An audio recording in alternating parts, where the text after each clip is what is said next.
সঞ্জয় দেবশাস্ত্রীর তরফ থেকে সকল দর্শক বন্ধুদের স্বাগত। সন্তানের ওপর নজর লাগা দোষ প্রশমিত করার জন্য আপনি কি করবেন? যদি সন্তানের ওপর কোনো বাতাস বা কোনো নজর লাগে, তাহলে আপনি তান্ত্রিক বা কোনো জ্যোতিষী বা কাউকে আপনাকে ডাকতে হবে না। আপনি নিজেই বাড়িতে এই নজর লাগা দোষ কাটাতে পারবেন। তার পদ্ধতি আমি বলছি এই ভিডিওর মাধ্যমে।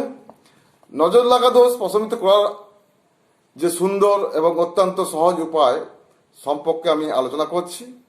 এই উপায় অবশ্যই সন্ধ্যাবেলায় করতে হবে। অনেক সময় শিশু নজর লাগার প্রভাবে অনবরত কাঁদতে থাকে। মা তখন বুঝতে পারে না এর কারণ কি। শিশুটিকে চিকিৎসকের কাছে নিয়ে যায়, কিন্তু চিকিৎসা করিয়েও ঔষধ খাওয়ানোর পরেও তার কান্না থামে না। এইসব স্থল অবশ্যই ধরা যেতে পারে যে শিশুটির নজর লেগেছে। তখন যদি চিকিৎসার পাশাপাশি এই উপায় করা যায়, তবে তা ফলপ্রসূ হতে পারে। একটি সবুজ পাতিলেবু নিয়ে শিশুটির মাথার ওপর দিয়ে পূর্বে নির্দেশ মতো 7 বার ঘুরিয়ে নিয়ে লেবুটি কোনো 4 রাস্তার মোড়ে এসে 4 টুকরো করে কেটে ফেলতে হবে। তাহলে কি বললাম? একটি সবুজ পাতিলেবু নিয়ে শিশুটির মাথার ওপর দিয়ে মাথা দিয়ে 7 পাক ঘুরিয়ে নিতে হবে ওই লেবুটি। এবার 4 রাস্তার মোড়ে আসতে হবে, লেবুটিকে 4 ভাগ করতে হবে বা কেটে ফেলতে হবে। এরপর এক টুকরো রাস্তার 4 দিকে, অর্থাৎ উত্তর, দক্ষিণ, পূর্ব ও পশ্চিম দিকে ফেলে দিতে হবে। লেবুর টুকরো ফেলে দেওয়ার পর সেদিকে আর না তাকিয়ে সোজা বাড়ি ফিরে আসতে হবে।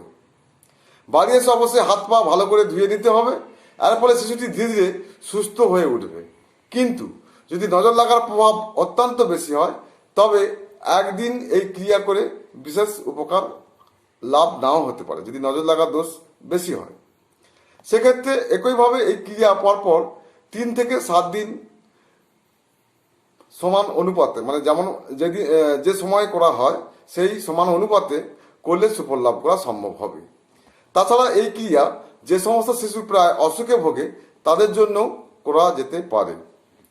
যদি শিশুকে নিয়ে দীর্ঘদিনের জন্য কোথাও বেড়াতে যাওয়ার পরিকল্পনা থাকে, তবে যাওয়ার আগে পরপর 3 দিন এই ক্রিয়া করে গেলে পথে বা অন্যত কোথাও শিশুটির কোনো ভয় থাকবে না।